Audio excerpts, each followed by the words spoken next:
All right, so now I think it's a good time for us to delve into the headlines. Right. Today, you could, great. Okay. So I'll start off with a Daily Graphic weekend special. The headline says, I know of two genders, man and woman.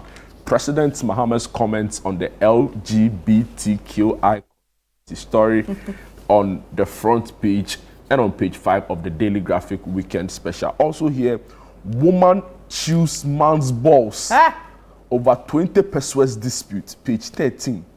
Unbelievable. Also here, no more chieftaincy crest as number plate. Interior Minister issues ultimatum. No more chieftaincy crest as number plate. Interior Ministry or the minister coming in with that one. And on the back page, transparency needed in management of Black Stars finances.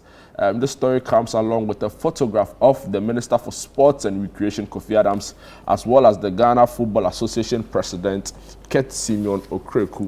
You know, Mahama mentioned that it was important that the budget, you know, of the Black Stars is made public and audited after each, or before each major competition. So that's what the Daily Graphic weekend special is reporting on this morning. Any headlines for us? Yes, I have the Spectator. It says the use of contraceptives among adolescents in first sex love. And then the golden gift of the savannah, the untold story of shea nut and shea butter. That's interesting. And I have for the Mirror is here as a redefining slay queen concept. And then I have Awodome Cemetery to be modernized. That's a walking distance from my house. Actually. Oh, really? You live close, right? I live close by. You're never scared? I don't live close by the cemetery. I live in the estates. Yes, so Awodome Estates, but you know, not too far from the cemetery. Right, you never get scared? No. That's nice. No, I'm a strong boy. Yeah, strong boy. Yeah. Okay, so crude oil fraud lands 2 businessmen in court. Right. And So, can you imagine? hey, don't do that. Can you imagine? Can you imagine? You have to start getting used to you. I'm overly used to you. You're a handful already. Anyway, now let me bring you this story right here on citynewsroom.com online portal. Anti-LGBTQ back private members bill, not a new one. Ntim Fordjour to Mahama. Ntim Fordjour is member of parliament for Asin South. Also here, Ghana's legal system too outdated to fight corruption. Prof. H. Kwesi Prempeh. Ghanaians not ready to fight corruption. Kisi Jabin also reiterating that point. Or actually, he made that point earlier prior to Professor H. Kwesi Prempeh yesterday at that public lecture by the One Ghana movement. Also here, my security risk is ultra high. My security risk is ultra high. That's coming in from the special prosecutor, Kisi Ejabin. Bank of Ghana governor to appear before parliament on March 5 over new headquarters. Stricter gun control needed at traditional events after Nungwa shooting. That's coming in from Na Odoli Soa, Ladade Kotopon, member of parliament. WAPCO completes pipeline maintenance, resumes gas transportation. Pearl Nkrumah appointed chair of the GSE Council, that's the Ghana Stock Exchange. Also here, police boost security at Christian Methodist School after students clashed with local youth. And I was there to cover that story yesterday, and it was unbelievably frightening, the scenes in the Christian Methodist School. Really? Like, it was shocking that students will go that length. You know, I don't have the right words to describe what I saw, but I'll bring you that story later. Some more headlines. Fire guts dormitory at Sikafia Islamic School. Marriage is between a man and a woman. Mahama on anti-LGBT bill. And also, still on the Christian Methodist story, 4 students arrested after violent clash at Christian Methodist School. So these are some of the big stories on the City Newsroom online portal. You have any ones for us? Yeah, I think I have one. Here says, strictly monitor troublemaking students. That's by Ntim Fordjour to school authorities. And again, there's one here that's, okay, so that we're celebrating Heritage Month, ChannelOne and City TV. That's also very important. Yes, that's very important. Now, and we have a strict permit enforcement key to curbing Accra's flooding. Let me bring you some more stories on the Ghana News Agency.org.gh. They are still reporting on the State of the Nation address. This is from the minority. It says, if the president has any concerns, his duty is to fix it. Minority to President Mahama. Also here, one suspect arrested over KNUST student's death. And some other stories here. Mahama acknowledges severe impact of USAID withdrawal on health sector. And these are some of the big stories on the Ghana News Agency. But just before we go, or just before we delve into the big headlines, some headline stories on the BBC. You know, yesterday was a fiery day in the US White House. You know, President Trump, his Vice President J.D. Vance, and the President of Ukraine, Volodymyr Zelensky, were in a meeting, and it didn't really end well, right? You know, it was intense, it was fiery, and it was very, very hot. I want to whisper something. Did you think it was going to end well? Absolutely not, right? So, yeah, just some headlines on that big breaking story from yesterday from the Oval Office in the White House. Zelensky says spat with Trump was not good, but relationship can be salvaged. And also here, they have a detailed report on how the Trump-Zelensky talks collapsed in fiery 10 minutes. Also here, Pope has isolated Britain crisis in hospital. Vatican says chaos and unproven theories surround Tate's release from Romania. So these are some of the big stories on the BBC online portal. I know there's a short clip from that meeting where J.D. Vance, the US Vice President, was asking him, have you ever said thank you once? You know, really? Have you ever said thank you once? You know, and you get a sense that he was really in a difficult situation. That's Zelensky, who is president of Ukraine, and all this is in relation to the Russia-Ukraine war. You know, that's causing significant and margin dispute. It should just end so everyone can have some peace. All right, so now we can delve into the big stories. Now, you have any you want to start us off with? Okay, no, let's do this instead.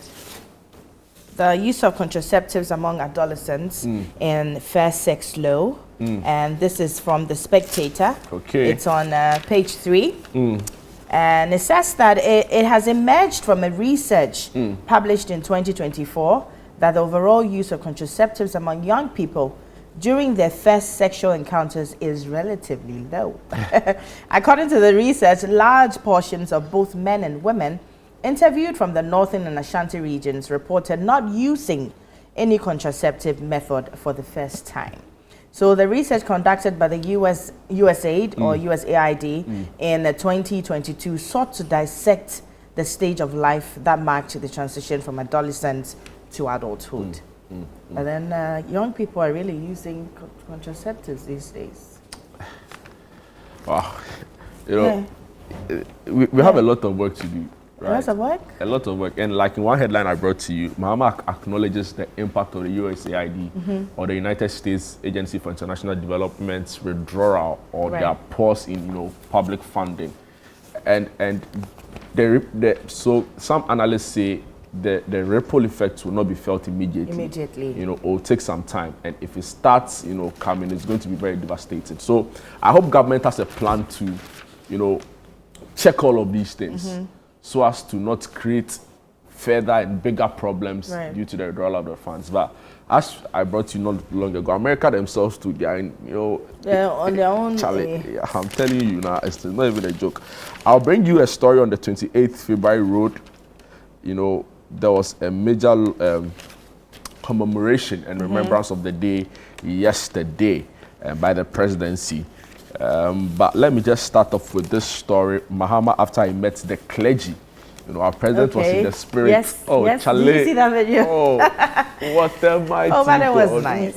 And I like the way the pastors had surrounded him, and he was in the middle. It was nice to watch. Clearly, I'm sure he was speaking in tongues. We don't know that. So you mean your president was a cabinet? Is a senior member of the Assemblies of God Men's Ministries. Yeah. So I'm sure it was probably even a men's ministry leader at one point. So he can, but I like the way he was in the spirit. Oh yes. Yeah. No, to think like he meant it. You can see that like he was in the spirit. He was kabadoshing for the thing to work. Tell me more. Yeah. So now, in his address at that particular event, the president reiterated his point on the LGBTQI, controversy. There's a bill that was in the last parliament, and the laws of the land say that when there's a new parliament and the bill has not been approved or, assented to by the president, or is at any point hanging, it has to be started again, the processes, right? Okay. So there's a lot of talk, and we all know that the church is fully in support of this bill. And the president yesterday meeting the leadership of the church said that he knows of only two genders, man and woman. Simple. The government is liaising with the Speaker of Parliament to reintroduce the Promotion of Proper Human Sexual Rights and Ghanaian Family Values Bill 2021, commonly referred to as the Anti-LGBTQI bill. President John Mahama, who made this known yesterday, said this time round the government plans to sponsor the bill itself rather than leaving it to the private members. The moves comes after the bill was passed by Parliament on February 28 last year, but could not be assented to by the president before the life of the 8th Parliament ended. The president, who was addressing Christian leaders at a fellowship at the Accra International Conference Center, said only two genders existed between a man and a woman. The quote says, "I, as a Christian, uphold the values that only two genders exist as a man and woman, and that marriage is between a man and a woman. I've spoken with the Speaker so that a renewal of the expired Proper Family Values Bill should be a bill that is introduced by the government rather than as a private member motion," he stated. "It's my hope that the consultation will see a renewed Proper Family Values Bill. And I believe that my leadership would be a reflection of the people that I govern, and upon this I stand firm," President Mahama declared. He also spoke about the economy, and let me just bring brief excerpts. President Mahama noted the importance of agriculture in helping the country to achieve economic self-sufficiency and food security. He said the government was focused on strengthening the sector to ensure food security. A nation that cannot feed itself cannot prosper. No. That is why we are making an aggressive intervention in the agriculture sector, President Mahama said. The president explained that by modernizing farming techniques, investing in agro-processing, and supporting our farmers, we will lay a solid foundation for a prosperous future. Amazing. So this particular story came with a photograph of the president being surrounded by Reverend Sam Kanchiankra of Ahimfie Royal House. Action Chapel's Archbishop Duncan Williams, and the chairman of the Church of Pentecost, Eric Kwabena Nyameche. Amazing. Right. Any more stories for us now? I'm just taking it on a lighter side. Please do. You're heavy on what's really happening in town, but let's take it on a lighter note. Still in the Mirror, and it says the redefining slay queen concept. I actually wanted to know more about that story because when it comes to slay queens, what actually comes to mind when you hear slay queen? Slay queen. Yeah. What? Hey, you know what I'm talking about? What's funny now, I actually hold the view that they are also slay kings. Yes. But we don't hear much of them. Yeah, because they don't do as much as the queens. No, some of them are even. I'm telling you. Are you sure? Hey, But that's because you guys like to give us unnecessary pay. Like a slay king in its purest form. Oh, I know they are. It's unbelievable. I know they are. They do extra things. I'm telling you. Very extra. You see. Skincare routine. I'm telling you. All right, so in the Mirror on page 10, it says slay queens can be bosses.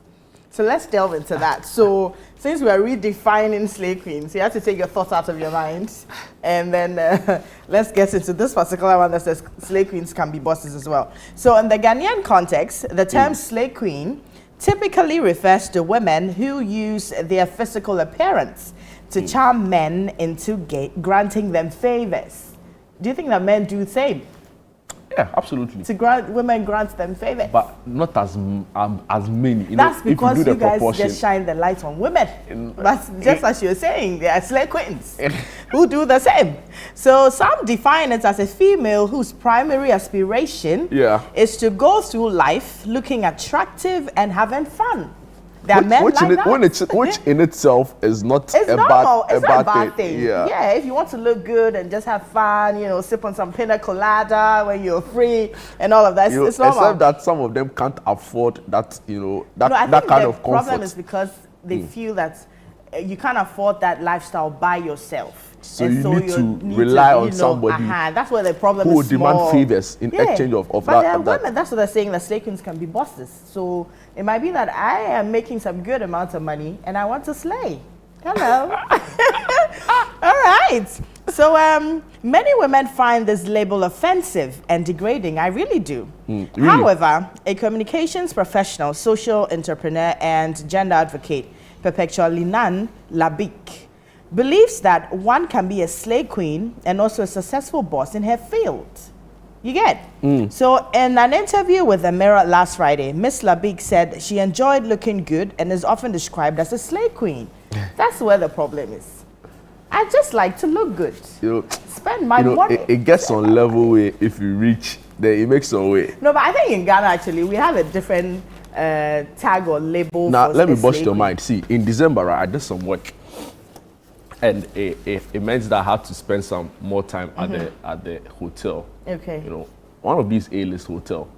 And you won't believe what one of these runners at the hotel told me. See, people dress up. I know about that. They come and sit in the lobby. They come and sit in the lobby. Yeah. Waiting for just someone to say hello. So why would you go and say hello? But the people want to make friends. Why would you go and say hello to a random person, someone that's just sitting somewhere sipping on tea? Now, are you telling me if you walked into a space and you saw, a cratchy like me, you might not want to say hello? That's what has happened. You didn't have to best my. You didn't have to best my ego. But that is fine. Yeah, but people like to make friends. And that's not in itself a wrong thing. Except that in making those friendships, they expect certain returns in exchange. Yeah. I sure that's the whole. Yeah. But funny enough, in the American context, right, or in North America, the whole term around slay queens actually denotes a rather different but positive connotation. Like how? So it's seen as somebody who's confident, somebody who's stylish, somebody who's fashionable, and somebody who is on top of their game. So so you could, like, for example, in America, they'll say, no, you're a slay queen, because they see you on radio, managing your things, and they see you elsewhere doing other things, driving your Porsche car, and then you look nice. Looking nice, seemingly having your whole life all together, your career, that is the impression of a slay queen in North America.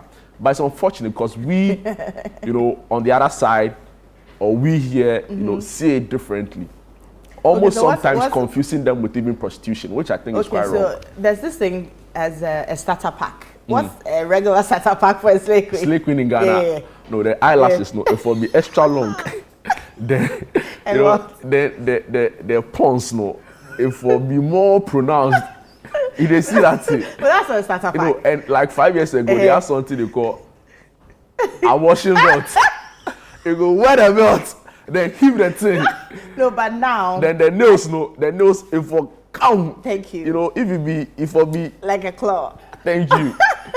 Then right now, if they go weddings and things, they get some corsets, then they wear. Corsets? Then go wear it. Then you can't breathe. Where you go? So you sit down like this. You sit down like you'll be like, Charlie, you see somebody. You need 2 or 3 people to pull you out of the chair. You see somebody at. But that's not the regular starter pack. There's more. No, that one you've upgraded the starter pack.